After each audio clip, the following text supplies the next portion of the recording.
Yo, what's up Kamoto Cheer? So, dito tayo ngayon sa bahay ni Sir Jonathan, yung may-ari ng B2 na i-review natin. So, first of all, I want to thank Sir Jonathan for the opportunity para i-review yung NMAX version 2 niya. So, thank you, boss! Oh, no problem, anytime. Shoutout ka, boss. Gusto mo mag-shoutout? Wala, ingat lang sa atin lahat. Yun lang. Yo, what's up Kamoto Cheer? So, simulan na natin yung review. Bago ang lahat, shoutout sa NUCP, Las Piñas. Shoutout sa inyo. So, yung simulan natin sa front features ni NMAX B2. Kung makikita nyo, lumaki lang ng bahagya yung visor niya. Kumpara dun sa dating stock ni B1, kaso naka-setup na kasi yung B1 ko. So, aftermarket na yung windshield na yan. Yun nga, medyo lumaki lang ng konti. Yun, same positioning pa rin. Dun pa rin nakalagay yung windshield niya. How about naman yung ano niya, headlamp niya or yung headlight niya. So yan, kung mapapansin nyo, ayan, meron na siyang eyeline. Same lang naman kay B1, full LED, dalawang LED light sa taas, dalawang LED light sa baba para sa low beam tsaka high beam. Whereas kay B1, normal na headlight lang pero naka-LED din. Yan, yung signal light ni B2 or yung signal lamp, ganun pa rin, kanan kaliwa pero medyo nakababa na siya. Ayan. Buwaba lang ng konti. Whereas dito kay B1, naka-align siya sa headlight. Ayan.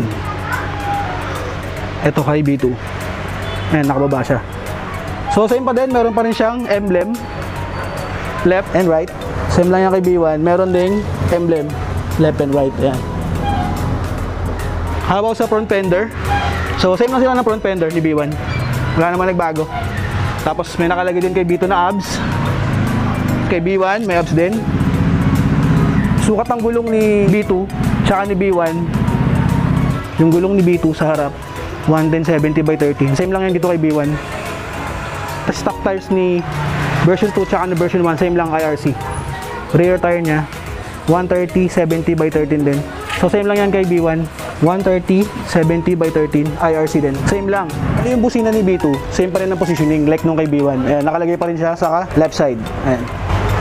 Actually, wala na yung busina ko dyan kasi nagpalit ako ng horn.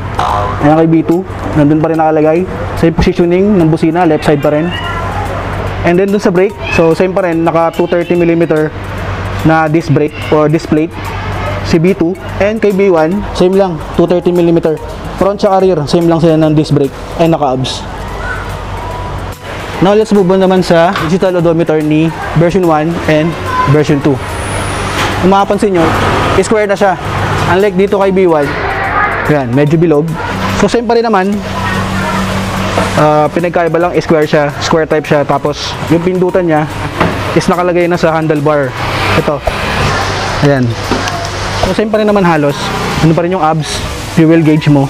Tapos yung RPM mo, yung oras, yung battery mo. Tapos kung gaano kabilis yung takbo mo. Ito yung heat index. Ayan. Kung kailangan mo magpalit ng oil, yun yung indicator. B-belt, ayan, meron din. Average consumption per liter. Tapos yung trip 1, trip 2. And battery, pinagkaiba lang ni B2, meron siyang built-in hazard. Ayan, stick, diba? Kay B1 naman, so same lang naman, kumpleto din. Fuel gauge, kung gaano kabilis, meron din yung heat index, oras, average consumption per liter, tapos meron din yung trip 1, ayan, odometer, ayan, oil trip, B-belt trip, average consumption, wala lang siyang battery. Ang pindutan nito nasa panel mismo, ayan. Wala siyang button dito sa handlebar, kailangan ko pa siyang palagyan ng hazard.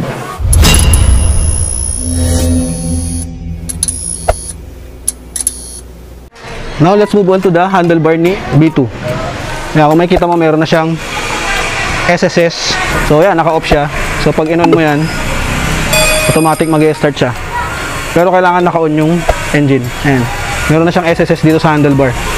Start-stop system. And then yung hazard din nandito. Ayan. Hazard button. Sa left side naman, ayun. High beam tsaka low beam. Tapos yung signal light. And yung busina. Ang bago kay B2, ito medyo limit na siya pero nandun pa rin yung emblem, limit na yung gray niya. Kasi dito kay B1, ito medyo malaki pa rin yung gray niya dito, yung silver part, pero nandun pa rin yung emblem. Yun, meron pa rin high beam, low beam, signal light, tapos yung horn. So same lang din yan sa B2. Dito sa right side, yun, wala lang yung SSS and start-stop system. Pero nandun pa din yung start button. Yung start button, wala rin yung hazard kasi wala namang built-in hazard si B1. Yung isa pang bagong technology ni B2 is naka-ano siya, smart key system. Ayan. So walang susi. Kay B1, so ayan, manual pa din, manual susi. Tingnan naman natin yung side pocket ni B2. Ayan, so meron siya dito, meron siyang side pocket sa kanan. So ayan, kasya yung kamay ko. Madali lang buksan. Ayan, tulak mo pataas, hila. Ayan, bukas na siya. Ayan, medyo maluwag. Pwede yung maglagay ng mga cellphone, ganyan. Tapos, ayan, meron din siya ditong electric port or yung electric socket. Pwede mo lagyan ng USB dyan, salpakan mo dito. Which is 12 volts. Ito. Kasya rin dito yung cellphone. Actually, ano, kasya yung kamay ko. Si B1, wala siyang pocket dito sa right side niya. Pero dito, pwede mo lagay dito yung mga buttons sa mga upgrade mo. Meron din siya sa side pocket sa kaliwa. Ito. Kasya rin yung kamay ko. Yung side mirror pala ni B2, yan, lip type pa din. So yung stock niyan, tulad din ng kay B1, so naka lip type din, pero kasi naka-upgrade na yung B1 ko. Pero same lang sila ni B1. Lip type pa din, yung side mirror. Yung lagayan ng gas ni B2, ayan, so kailangan pang pindutin tong fuel. Ayan. So yan yung lagayan ng gas ni B2. While kay B1, disusi pa rin siya. Ayan, disusi pa din.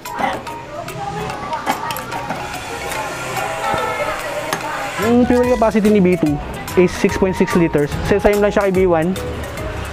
Fuel capacity 6.6 liters din. So yun, wala pinagbago doon. Ayan yung side fairing. So same lang naman sila. Ayan. Same sila ni B1 and B2. And then parehas lang sila may footboard. Footboard ni B2 and footboard ni B1. So same lang. Same silang may footboard. May meron pa palang bago si B2. Ayan. Makikita nyo yung skin niya. May design siya na ganito. Parang dashboard ng kotse. Unlike kay B1, same pa rin. Nakamat lang. Foot peg ni B2, same lang na foot peg ni B1. Same lang sila. Wala naman nagbago. So si B2 at si B1, same lang. May radiator din parehas. And yung muffler, hindi naman nagbago. So same pa rin yung muffler. Yan yung panggilid ni B2, medyo malapad siya. Unlike dun sa CVT cover ni B1, ito. Yan, cover ni B1. Maliit lang. Pero same lang din sila. Meron ding air filter sa loob yan. Nagbago lang ng design dito. Ay, iba yung design ni B2. Yung CVT cover niya iba. Medyo malaki kay B2 compare kay B1. And then yung material na ginamit dito sa upuan. So simple lang. Leather lang. Kay B1 kasi medyo ano siya, medyo elegant siya. Meron siyang stitches eh, no? Ayan, may mga stitches ah. Pero medyo advantage dito kay B1, nakaporma. Yan. Yung isa pang binago dito kay B2 is yung rear shock niya. Ayan, kung makikita nyo, ito pang Aerox na to. Ayan. Unlike dito kay B1.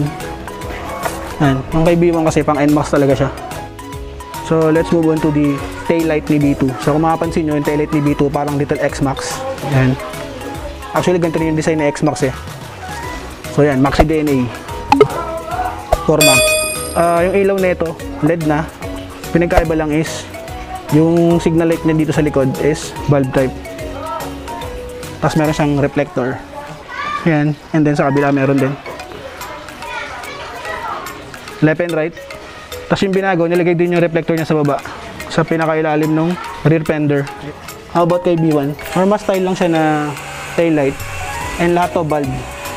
And then yung reflector niya nandito sa mismong ilalim ng tail light.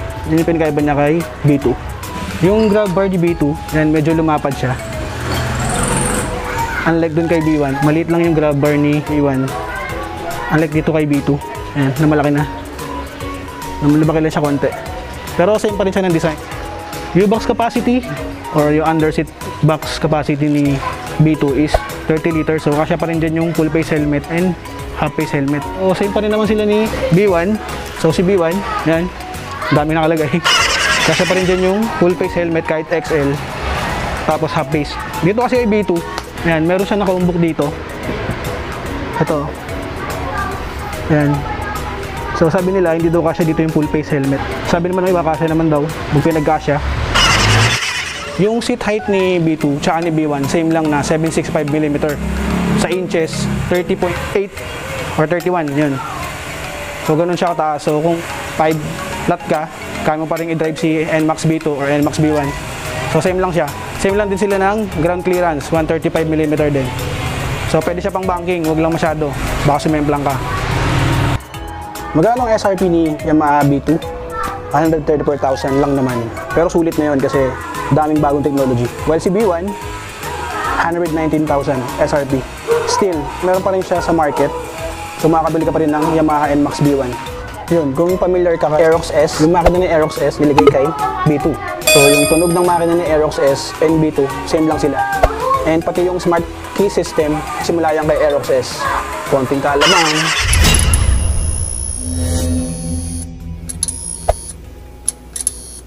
So bigyan ko lang kayo ng konting walkthrough dito kung paano i-operate to si B2. Kasi naka-smart key system siya. And kung paano gamitin itong remote. So mapapansin mo, meron siyang dalawang bilog. So yung ginagamit lang dito is yung ito, yung power button. Kasi ito, hindi siya ginagamit. Ano lang siya, emblem. So para buksan to, didiinan mo lang. So dapat yung lumabas na ilaw is mabilis. Yun, yung mabilis na yun. So pwede mo nang diinan to. Yan, diinan mo. Pag narinig mo yung tunog na yun, pwede mo nang ilipat. Yan.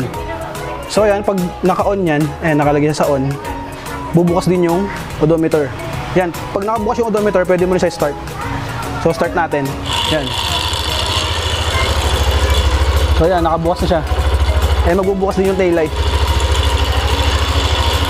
And syempre, magbubukas din yung headlight or headlamp. Paano patayin? Baba mo lang, lagay mo sa open. Yan. Yan, from there, pag naka-open siya, pwede mong buksan yung gas tank. Paano bubuksan yung gas tank? I-click mo lang itong fuel. Yan, nag-open na. Sarado na natin. Paano buksan yung seat? Yan, so since nakalagay siya sa open mode, ibig sabihin ng open, pwede mo buksan yung seat, tsaka yung fuel. I-click mo lang itong seat. Tignan mo. Yan, pag narinig mo yung tunog na yun, open na yun. Yan. Nakabukas na siya. Yan. Para i-off, ganyan mo lang. So naka-off na yan.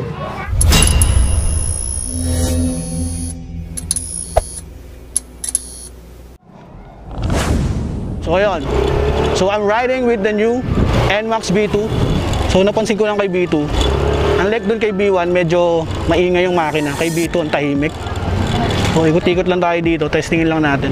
So yun, shoutout nga pala sa NUCP Las Piñas. And also to ERCP Las Piñas. Shoutout sa inyo.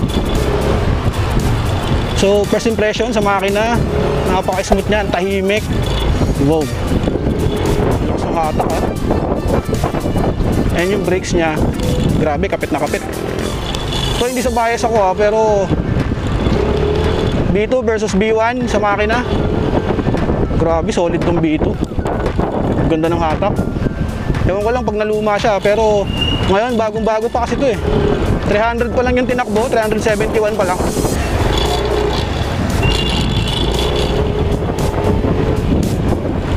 Wow. Yung bubuelo ka pa lang, medyo may dragging siya. Pero pagka once na kumapit na yung gear, wala nang dragging. Solid na. O. Yung unang bira mo, medyo may dragging. Pero once na umandar ka na, medyo mataas na yung udo mo, nawawala yung dragging niya. Yun lang yung una ko napansin, pagka mabagal ka pa lang, nagdadrag siya. Pero once na umandar ka na, solid na yung power niya. Handling, ayos na ayos. Parang ano din, parang B1 din, pero medyo smooth to sa iliko eh. Yung build nito ni NMAX B2 parang ano eh, Aerox S, aerodynamic na siya, yung design. Lakas ng power. Let's tayo. Bawal na rito. Ayan. Pati yung pagliko, nimble siya. Walang hassle iliko. Ayos na ayos. Yun, salamat nga pala kay Sir Jonathan. Si Boy Surprise ng NUCP, grabe, napakabait. Pati yung mother niya, sobrang napaka-hospitable nila, ang bait-bait nila. Siguro ganoon talaga pagka ano eh, Ilonggo kasi sila eh. Pa-hospitable. Pinaka-repost, test drive pa nila to. Thank you so much, boss. Boy Surprise, Mr. Jonathan. TJ. So yun lang. Siguro dito ko na tatapusin yung vlog ko. Kung hindi ka pa nakaka-subscribe sa channel ko, MotoJer TV, mag-subscribe ka na, bossing. Click mo na yung subscribe and then yung notification bell for more videos, for more reviews ni MotoGear. So babalik na tayo sa bahay nila. Saan ba yun? Nakalimutan ko na.